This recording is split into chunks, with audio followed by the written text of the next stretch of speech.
Today, we're delving into another troubling case. Keith and Sherri Papini's story began in middle school, where they met and shared their first kiss. Their bond deepened throughout their teenage years, but they eventually lost touch and went their separate ways. Years later, fate intervened, bringing them back together unexpectedly.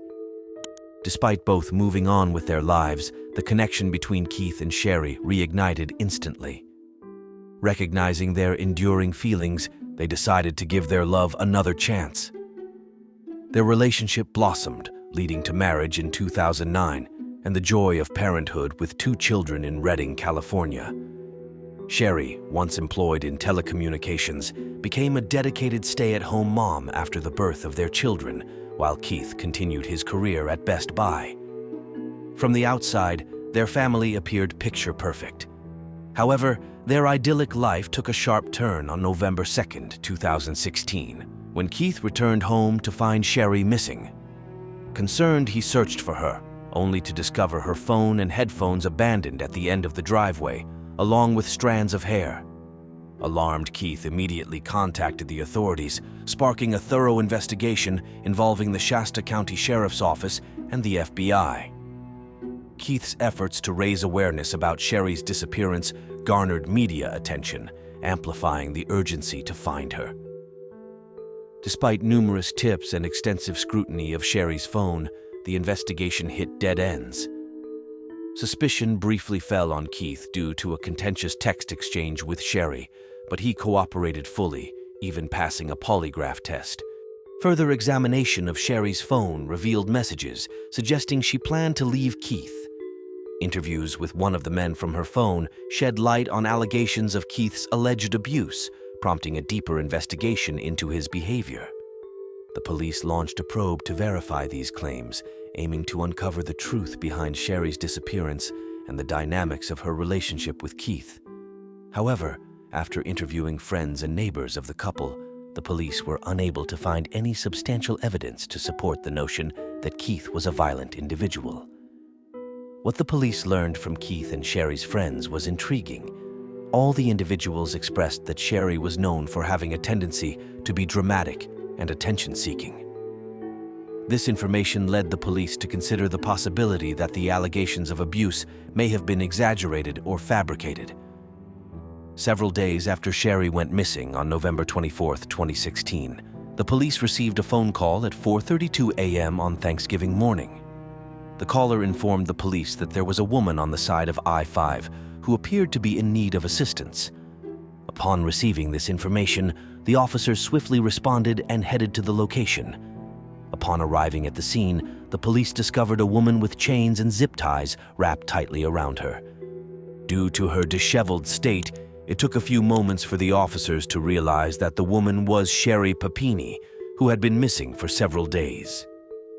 The officers were relieved to find Sherri alive and quickly began the process of freeing her from restraints. They carefully removed her chains and zip ties, ensuring her safety. Once she was released, the officers transported Sherri to the hospital to receive medical attention.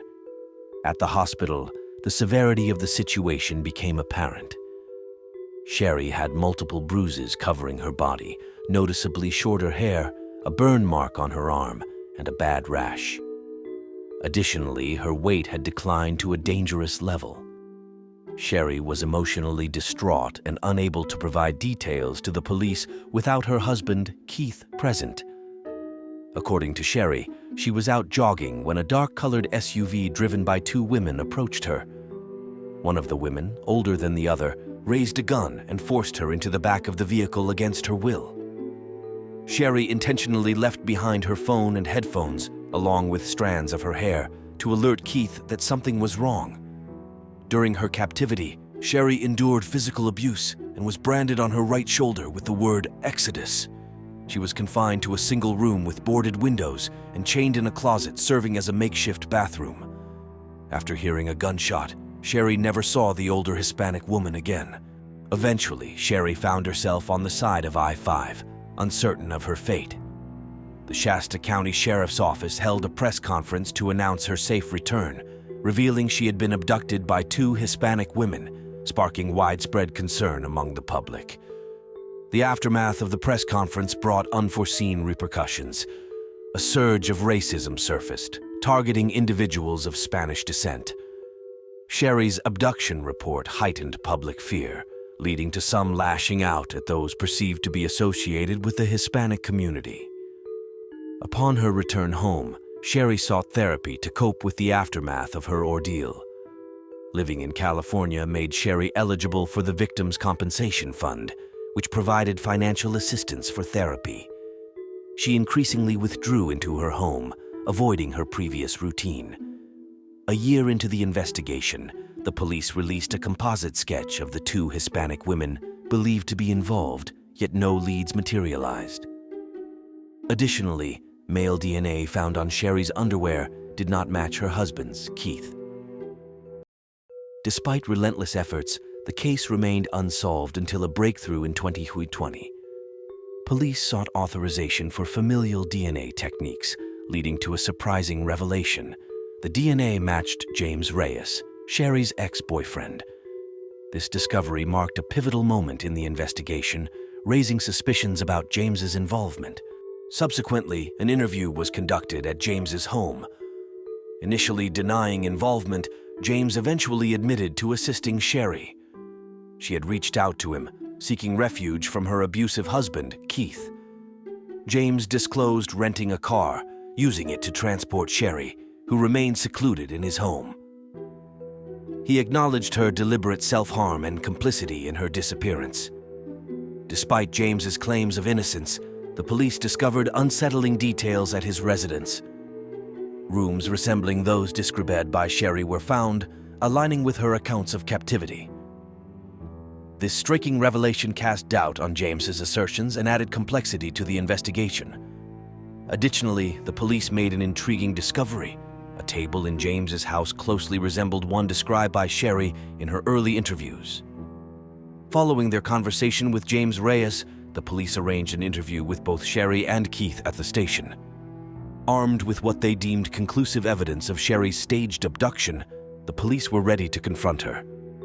During the interview, Sherri remained silent when asked if Keith should leave the room. Left alone for a few minutes, Sherri confided in Keith, expressing her reluctance to press charges against the Hispanic woman she claimed abducted her. Despite Keith's confusion and growing concern, Sherri remained resolute. Upon the police's return, Sherri and Keith were informed of a familiar DNA match on the male DNA found on Sherri's clothing, linking it to James, her ex-boyfriend. Keith's visceral reaction confirmed his recognition of James, leading the police to assert Sherri's staged abduction. The police unveiled a string of evidence, including Sherri's deliberate weight loss during her disappearance, a rash on her arm from cleaning supplies, and a self-inflicted wound by using a wooden tool. Despite the mounting evidence, Sherri maintained her facade of innocence. However, the truth caught up with Sherri when she was arrested by the FBI on charges of lying to federal agents and faking her abduction. After 6 weeks and a plea deal, she admitted to orchestrating her kidnapping. In September 2022, Sherri was sentenced to 18 months in prison and fined $300,000. During her sentencing, the judge denounced Sherri as a manipulator and habitual liar, emphasizing the need for punishment to deter similar crimes. Sherri expressed remorse, acknowledging her guilt and the harm she caused. Released in August 2023, she was placed in a halfway house, marking the end of her marriage to Keith, who filed for divorce and sought full custody of their children. Thanks for watching. If you're fascinated by the darker side of human nature and intrigued by the mysteries surrounding crime and murder, you're in the right place. Don't forget to subscribe and hit the notification bell to stay updated on the latest chilling cases and gripping investigations. Remember, the truth is often stranger than fiction, and there's always more to uncover. Stay curious, stay safe, and I'll see you in the next video.